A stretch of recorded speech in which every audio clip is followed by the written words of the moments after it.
our class. In presentation session, the students come with their opinion and they share their views and ideas, what they have in their mind. In today's presentation class, we have Roshan here, who is an aspirant for defense. So he will present about the Indian military. So here we go. Over to Roshan.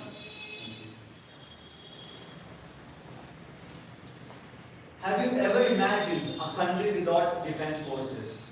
Or perhaps, have you ever imagined the existence of country without military? I am sure you don't. Gentlemen, history tells us that a kingdom had not survived without having a military. A very mesmerizing morning to you all, ladies and gentlemen. Today, I am here to have a presentation on my self-chosen topic, which is Indian military. So here I am.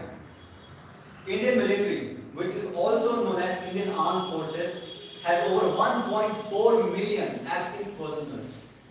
Gentlemen, India is second largest force in this world.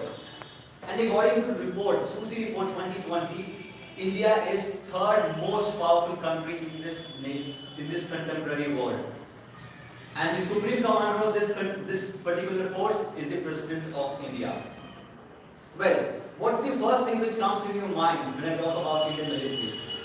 I am sure that it is war. Yes, gentlemen, India has fought over 7 wars since independence, which includes prominent wars like 1947 Indo-Pak War, 1971 Indo-Pak War, and 1990 Kargil War. And not to forget, gentlemen, 1962 Indo-Sino War. And various other skirmishes like recently Doklam and Siachen conflict, which takes place usually at our borders.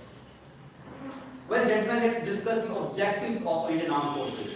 Well, there are 4 main objectives of Indian Armed Forces. First, to defend our territory. Second, to defend our integrity and sovereignty of our nation. Third, United Nations peacekeeping force. And fourth, to help us in disaster situations like tsunami and various other disasters like earthquakes. Let us understand the various awards. Gentlemen, our Indian Armed Forces personnel does very hard work. They have enthusiasm, they have determination to serve nation, they sacrifice their life for nation. And that's why there are many awards which are given to them, which includes Peacetime Award like Ashok Chakra, Param Vishisht Seva Medal, and Wartime Award like Ashok Chakra, Paramveer Chakra, Mahavir Chakra, and Veer Chakra.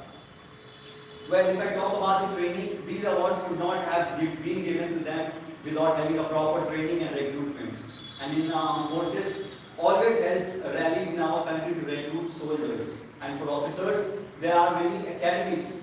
There are many academies like National Defence Academy, Indian Military Academy, Air Force Academy, and Indian Naval Academy, which always recruits these officers to their forces or these mighty families. Well, if I talk about the parts, there are 3 parts of Indian Armed Forces, which are divided based on their work and the territory which they serve. Indian Air Force, Indian Army, and Indian Navy. Well, let's discuss each in detail. First, Indian Army. Indian Army has a duty to protect our land. And gentlemen, it has got certain power and it has over 1 million active personnel, high-dose personnel who has determination to serve country. It has got 4,300 battle-ready tanks. It has got 4,000 artillery guns. And gentlemen, it also runs a special force which is known as Para Special Force, which is as lethal and dangerous as anything in this world. Well, let's talk about Indian Air Force. Well, Indian Air Force has a duty to serve our airspace and protect our air from being attacked. And gentlemen, Indian Air Force has over 1,500 aircrafts, which include a prominent fighter jets like Rafale, Mi-21, Mi-29, Mi-27, Sukhoi 30 MKI, and indigenous Tejas. It has also got many helicopters like Apache, Cheetah, etc. And it has also got the transport aircraft like C-17 Hercules and Tejas especially. Well, if I talk about Indian Navy, gentlemen, Indian Navy has a duty to protect our shores and water. And we all know what is the history of water and how much important it is considering the situation of now. And Indian Navy is being armed with 2 nuclear-powered submarines, and one is recently added, that is known as Chakra, and also operates aircraft carriers, which also operates B-29K fighter jets. Well, gentlemen, it also runs various special forces like Marcos Commandos and these, etc. Well, if I talk about the readiness and preparedness of Indian Air Force, Indian Navy and Indian Army, it is equally good, gentlemen. These armed forces does exercise with many friendly foreign nations to keep themselves war ready and war prepared every time.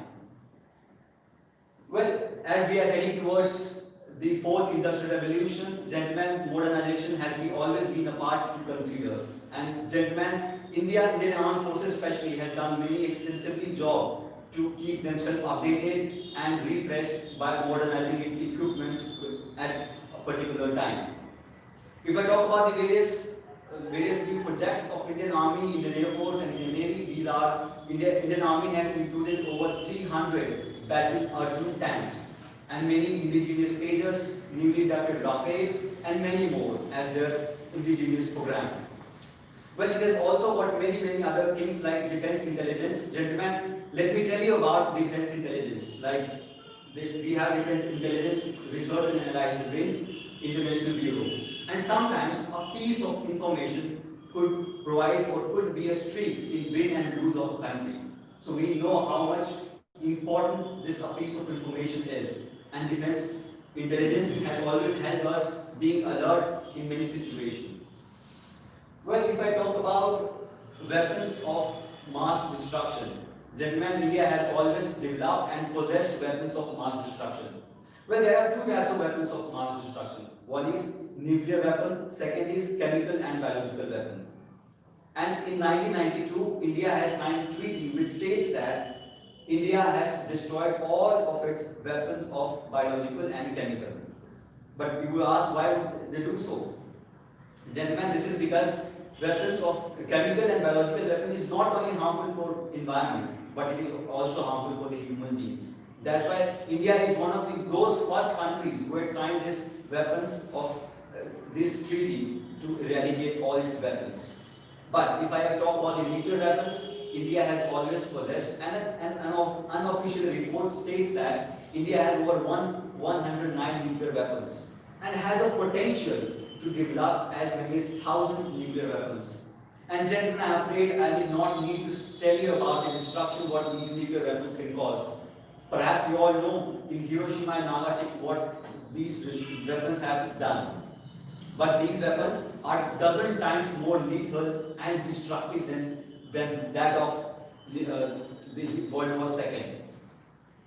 But India has always tried to generate peace in this world and to spread the peace. So India has signed a minimum credible entrance. This is a treaty which is also known as no first use policy.